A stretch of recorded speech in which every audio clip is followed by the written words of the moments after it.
In June 1982, over the Bekaa Valley in eastern Lebanon, the Israeli Air Force engaged Syrian fighters in what remains one of the most one-sided air battles in modern history.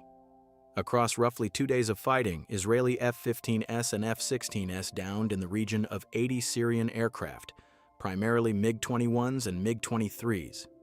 Israeli losses in air-to-air combat were effectively zero.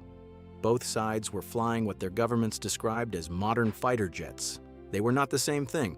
One side could detect, identify, and engage the other side before the other side knew the engagement had started. That gap, the gap between seeing first and being seen first, is what a fighter hierarchy actually is. Let's get into it. Level 1, the legacy fighter. The MiG-21 in its various export models, the F-5 Tiger, the Chinese J-7, the Mirage 3 in its original unmodified form. These are aircraft designed in the late 1950s and early 1960s, manufactured in the thousands, and still in active service with more than 30 air forces around the world today.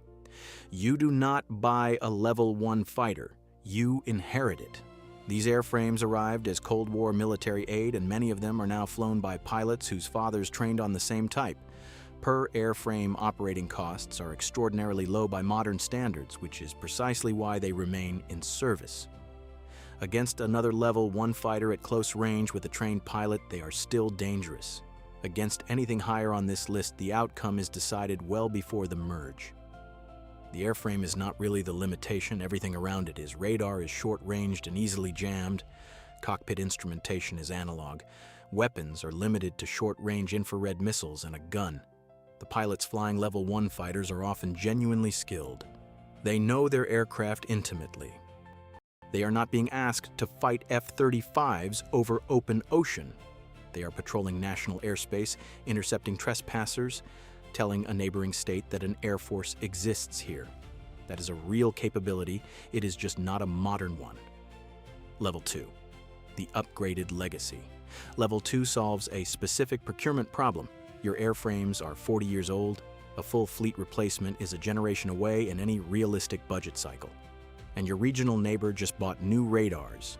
The answer is not a new jet, it is a new brain inside the old one.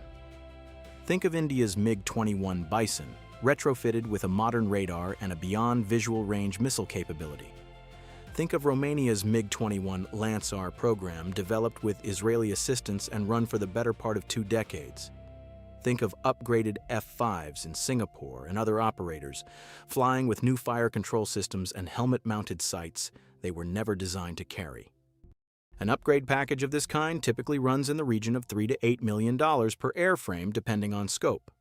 For that money, you get a new radar with better range and meaningful resistance to jamming. You get a glass cockpit with 2 or 3 color displays replacing decades-old gauges. You get integration with modern weapons, including beyond visual range air-to-air missiles. A Level 2 airframe is still flying physics designed in the early 1960s. The wings, the engine, the structural limits do not change. But the perceptual capability and the weapons reach are now closer to Level 3 than to Level 1. The gap from here to Level 3, however, is structural, because Level 3 is not a better equipped version of Level 2. It is a machine designed from scratch to do something Level 2 can only approximate. Level 3, the 4th generation baseline, February 1991. Coalition F-15s, F-16s, and F/A-18s operate over Iraq against an air force flying a mix of MiG-21s, MiG-23s, and MiG-29s. Within the opening week, coalition air-to-air losses are effectively zero, and Iraqi air-to-air losses are extensive. The aircraft on the coalition side are not new. The F-15 first flew in 1972. The F-16 entered service in 1978. What is new is how they are flown, what they can see, and what they can engage at distance. Level 3 fighters include the F-15A and C, the F-16A and C, the Mirage 2000, the MiG-29A, and the Su-27. Export prices for new-build modernized variants of these designs have historically sat in the range of roughly $30 to $60 million per aircraft, depending on configuration and customer. What matters is not the price, it is what the price buys. A pulse Doppler radar that can track multiple targets while continuing to scan the rest of the sky. A fly-by-wire flight control system. in the case of the F-16, that allows the aircraft to be designed deliberately unstable for greater agility. A beyond visual range missile, the AIM-7 Sparrow and later the AIM-120 AMRAAM, that lets a pilot engage before the opposing pilot has even acquired the threat on his own radar. Who flies Level 3? A serious regional air force with credible adversaries on its border and the training pipeline to extract real combat capability from the airframe. Because here is the thing the spec sheet does not tell you. A Level 3 fighter with an undertrained pilot is not a Level 3 capability. It is an expensive Level 2 problem. You're finding this useful? Subscribe. Stay with it because the next 4 levels are where the architecture gets genuinely different. The capability gap from Level 4 upward is not linear. It is a step change. Level 4, the 4.5 generation, 1 radar painting 40 kilometers of sky. 4 aircraft engaging 6 different targets simultaneously, each prosecuting a separate firing solution, each sharing 1 battlespace picture through an encrypted data link. That is the Level 4 difference. Not a better airframe, not necessarily a better engine. Shared perception. Platforms in this category include the F-15, EX Eagle II, the F-16 V Block 70 and 72, the Rafale F-3R and F-4, the Eurofighter Typhoon Tranche. 3 and 4, the F/A-18E and F Super Hornet, and the Su-35S. Modern export packages of the Rafale have been sold internationally at headline figures in the range of $100 to $250 million per aircraft once weapons, spares, training, and long-term support are bundled in. The Typhoon and F-15EX sit in broadly similar territory depending on the package. The defining hardware shift is the Active Electronically Scanned Array Radar, AESA.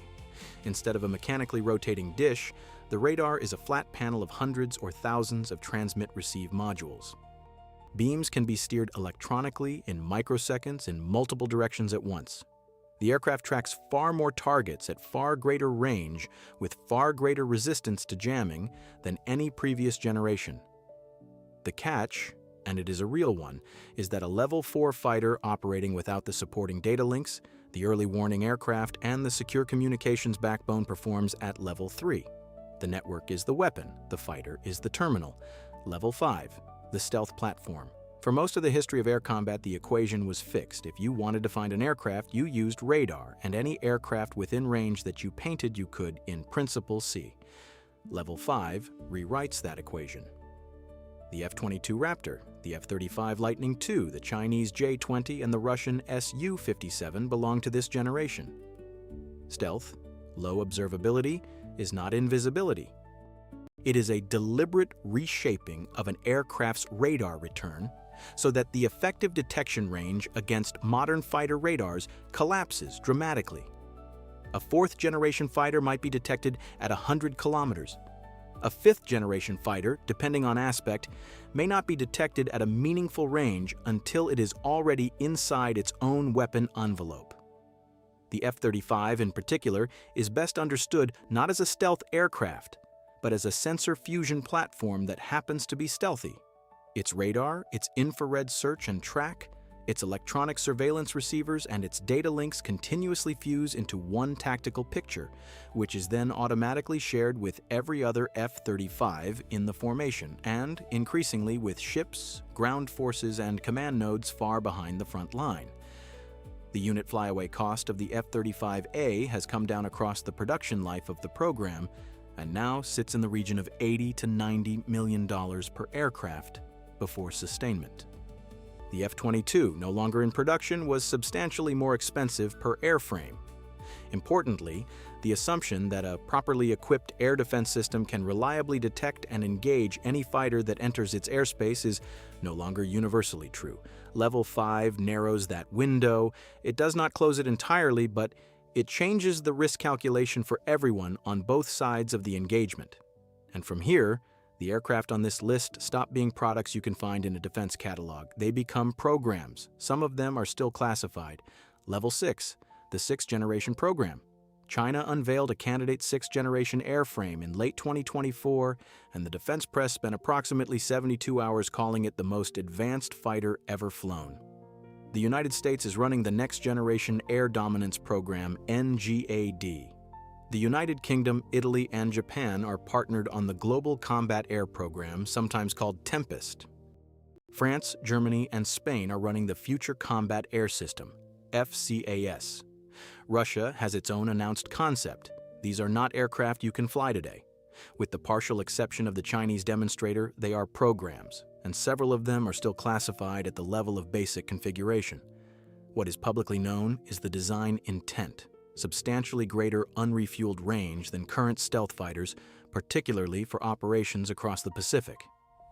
Adaptive cycle engines that can shift between fuel-efficient cruise and high-thrust combat modes. Reduced infrared and radar signature across a wider band of the spectrum. An open systems architecture so that mission software, sensors, and weapons can be updated without redesigning the airframe. An artificial intelligence integrated into the cockpit, not to make the firing decision, but to manage the cognitive load. To filter the sensor picture, to recommend maneuvers, to fly the aircraft while the pilot supervises a wider engagement. That last part is the meaningful change at level 6.